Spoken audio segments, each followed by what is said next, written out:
Governor Walz, you said you were in Hong Kong during the deadly Tiananmen Square protests in the spring of 1989. But Minnesota Public Radio and other media outlets are reporting that you actually didn't travel to Asia until August of that year. Can you explain that discrepancy? Yeah, well, and to the folks out there who didn't get at the top of this, look, I grew up in small rural Nebraska, town of 400, town that you rode your bike with your buddies till the streetlights come on, and I'm proud of that service. I joined the National Guard at 17, worked on family farms, and then I used the GI Bill to become a teacher, passionate about it, a young teacher.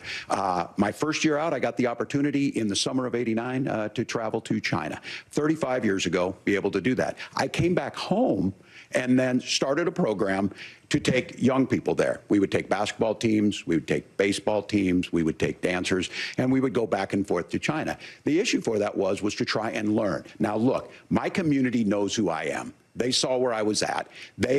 Look, I will be the first to tell you, I have poured my heart into my community. I've tried to do the best I can, but I've not been perfect, and I'm a knucklehead at times, but it's always been about that. Those same people elected me to Congress for 12 years. And in Congress, I was one of the most bipartisan people, working on things like farm bills that we got done, working on veterans benefits. And then the people of Minnesota were able to elect me to governor twice. So look, my commitment has been from the beginning to make sure that I'm there for the people, to make sure that I get this right. I will say more than anything, many times I will talk a lot, I will get caught up in the rhetoric, but being there, the impact it made, the difference it made in my life, I learned a lot about China. I hear the critiques of this. I would make the case that Donald Trump should have come on one of those trips with us. I guarantee you he wouldn't be praising Xi Jinping about COVID, and I guarantee you he wouldn't start a trade war that he ends up losing. So this is about trying to understand the world. It's about trying to do the best you can for your community, and then it's putting yourself out there and letting your folks understand what it is. My commitment, whether it be through teaching, which I was good at, or whether it was being a good soldier or was being a good member of Congress, those are the things that I think are the values that people care about.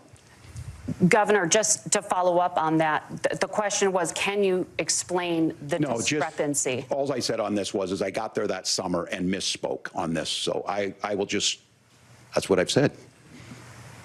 So I was in Hong Kong and China during the democracy protests went in. And from that, I learned a lot of what needed to be in governance.